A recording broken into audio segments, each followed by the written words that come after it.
boys and girls. I have another story for you today.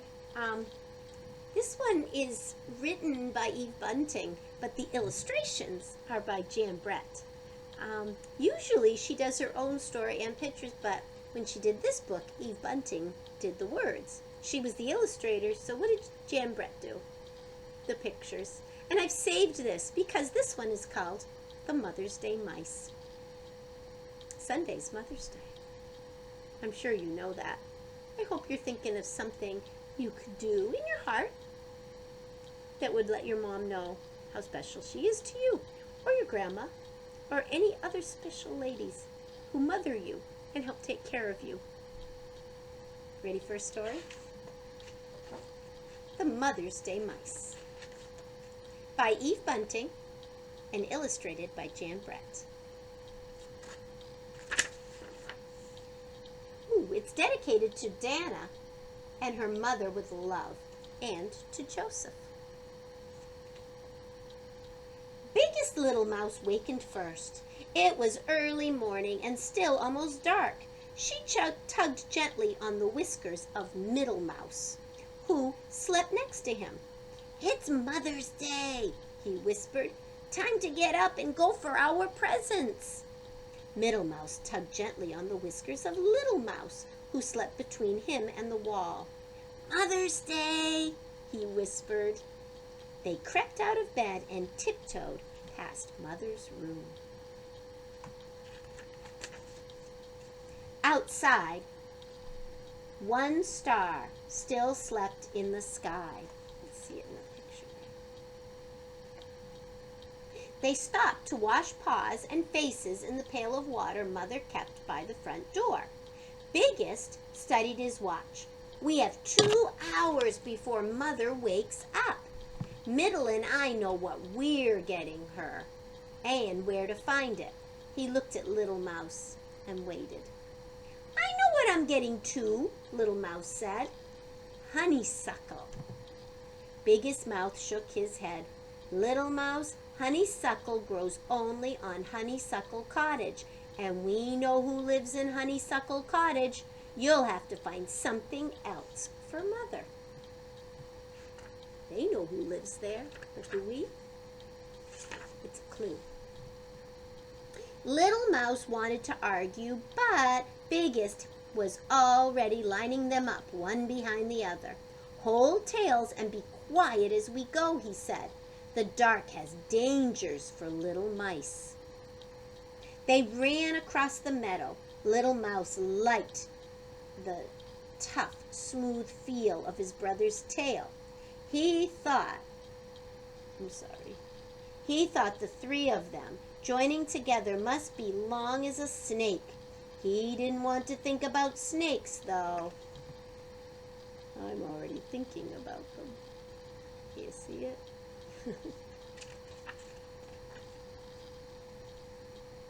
The edges of the sky were streaked with morning. A red fox passed them on his way. They crouched till the white tip of his tail disappeared in the trees. You see other dangers? "Grrr!" Little Mouse said fiercely. "Who's afraid of him?" But his voice was so weak that he couldn't hear it himself. An owl, there it is, an owl sheared above them as they lay hidden in the long grass. Little Mouse kept his eyes closed tight. If he couldn't see the owl couldn't see him. "You didn't have to squeeze my tail so hard," Middle Mouse told him when they stood up. "I thought you might be frightened," Little Mouse said. "I was telling you I was here." Middle Mouse sniffed.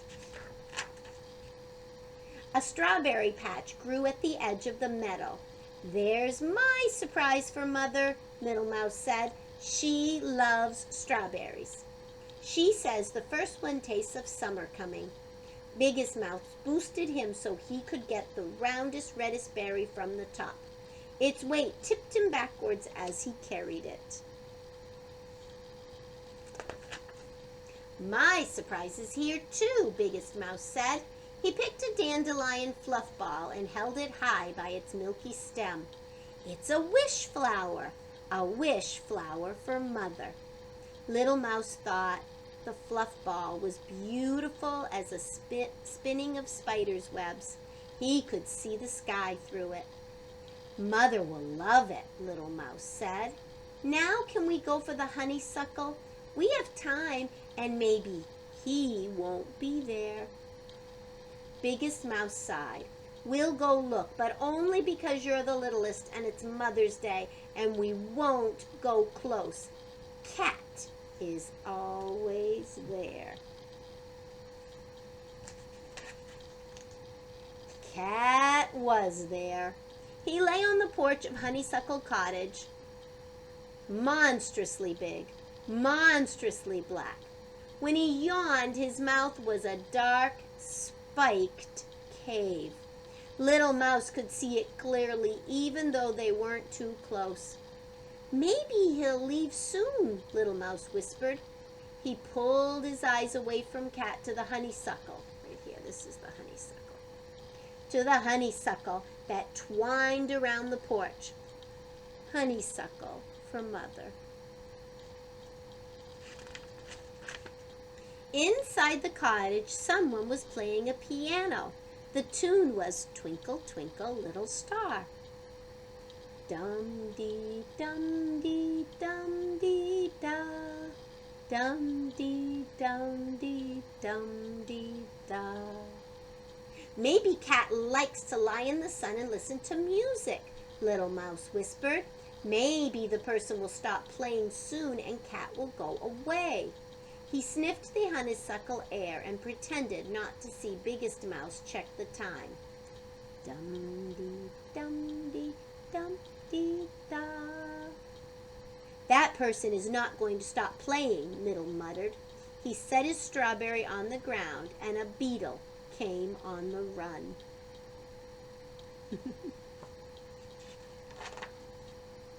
Middle picked it up again and shooed the beetle away. Little Mouse began creeping toward the cottage on his belly. Biggest yanked him back by his tail. Stop that! Anyway, it's time to go. What if Mother wakes up on Mother's Day and all her little mice are missing? Or eaten, said Middle. We'll have to go, Biggest said. I'm sorry, Little Mouse. But inside Little Mouse's head, something had started to beat.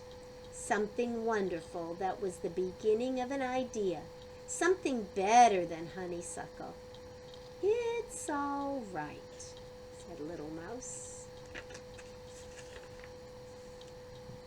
The sun made a pink path across the meadow as they ran for home. Bring her a daisy, Biggest said over his shoulder. She likes daisies.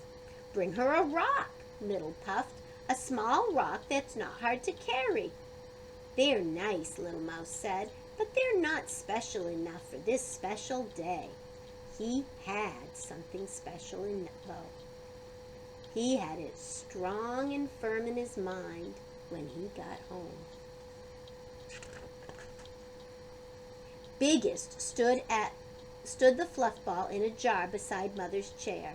Middle put the strawberry on a small blue dish on the table. I'm glad I didn't roll it, he said. Sometimes I wanted to, but I carried it all the way, and it isn't even squished. He glanced sideways at Little Mouse. The strawberry can be from you too, Little Mouse. And the fluff ball will be from both of us, Biggest said. Little Mouse smiled. Thank you, but I brought something of my own. He thought it was funny when his brothers looked all around and then rolled their eyes at each other. Something I kept hidden, he said.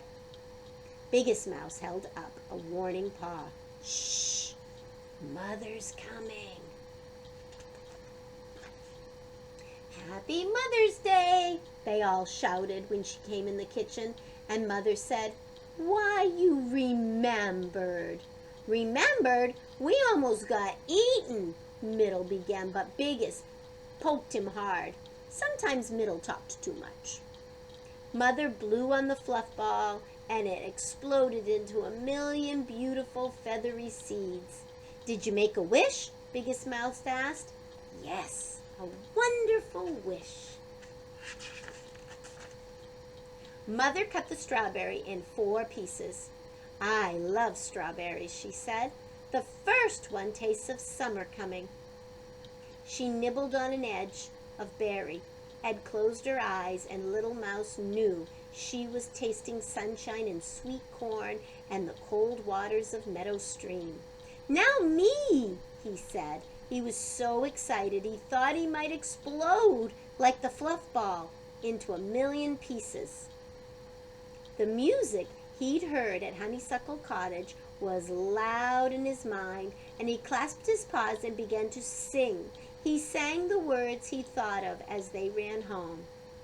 We have brought a song to say, happy, happy Mother's Day. No one's mother is so nice. Love from all your little mice. That was wonderful, Mother said when he finished. How astonished his brothers were. They'd thought he had nothing, and all the time he had this. Was it better than honeysuckle? Little Mouse asked. Much better, Mother said. Honeysuckle doesn't last forever, and a song does. Was it the best of all your presents? As soon as he asked that, Little Mouse felt mean. The song is from all of us, he added quickly. Mother smiled. All my surprises were lovely. You each brought me something different, and you each brought me something the same. Do you know what that was, Little Mouse? Little Mouse knew. They'd brought her their love.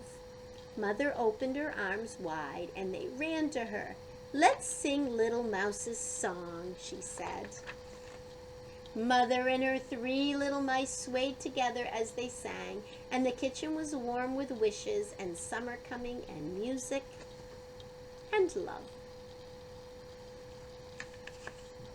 Maybe sing a song for your mom on Mother's Day. Maybe give her a big hug. Maybe just tell her thank you. And maybe you've got other people in your world that take care of you and do motherly things. Might be a good time to say thanks to your grandmother or your aunt or your Mimi, or maybe get on the phone and call them if they're not with you right now, because I bet they miss you. Have a great day with your family this weekend, and I will see you on Monday.